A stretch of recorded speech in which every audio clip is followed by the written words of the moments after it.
Marcher pour sa santé. Même si l'espérance de vie dans le monde n'a jamais été aussi élevée, ce n'est pas tout de vivre longtemps. L'important est de mettre de la vie dans ses années, pas seulement d'ajouter des années à sa vie. Une option intéressante pour vivre en santé le plus longtemps possible est celle de marcher, bien sûr.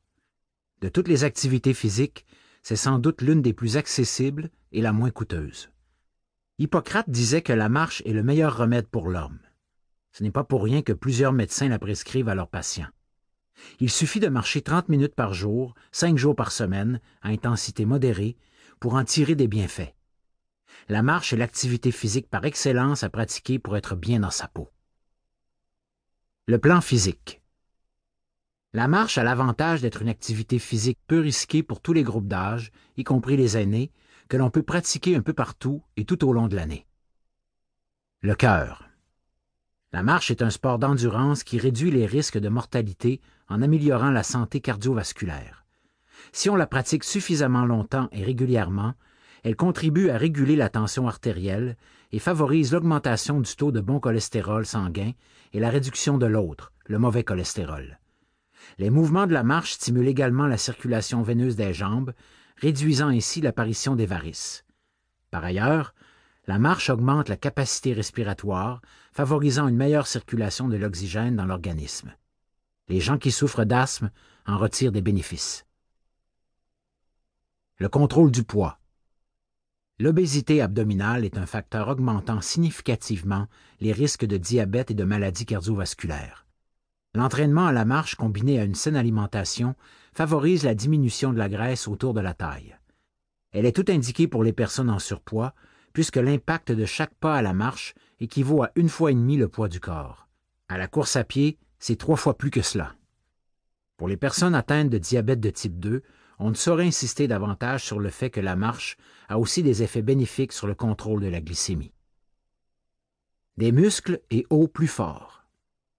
La marche réduit les risques de souffrir d'ostéoporose car le mouvement exercé par les muscles qui tiennent les os stimule la reconstruction et le remodelage des os. Elle est bénéfique pour maintenir les articulations flexibles et agiles. Elle développe le tonus musculaire des membres inférieurs et de presque tout le corps lorsqu'on la pratique avec des bâtons de marche. Vieillir en santé, c'est vieillir jeune. Même si l'hérédité joue un rôle dans l'apparition de certaines maladies, le fait de marcher un minimum de 150 minutes par semaine permet d'augmenter son espérance de vie. La marche renforce le système immunitaire et aide à lutter contre certaines infections. Elle permet de diminuer le risque de développer certains types de cancers, dont ceux du sein et de l'intestin. Elle favorise le transit intestinal. Lorsqu'on l'intègre dans son régime de vie, elle favorise un endormissement plus rapide et une meilleure qualité de sommeil. Le plan mental. La marche aide à se détendre et à se libérer du stress quotidien. Elle nous apprend à vivre en toute simplicité, en contact avec la nature et avec nos sens. Voir, entendre, sentir et toucher, tout ça fait partie de l'expérience de la marche. Marcher, c'est prendre du temps pour soi, pour penser et réfléchir. Il arrive même que, d'un pas à l'autre, on trouve une solution à un problème.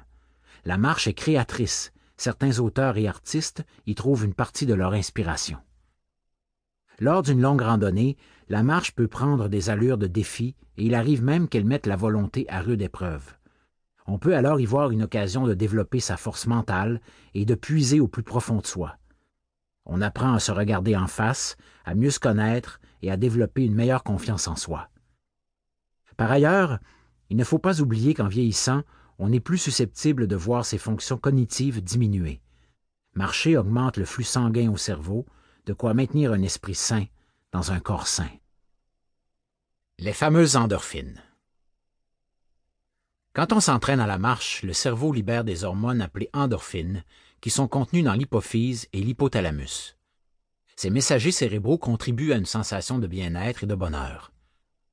Les endorphines auraient également un effet analgésique naturel pour contrer la douleur et la tension musculaire.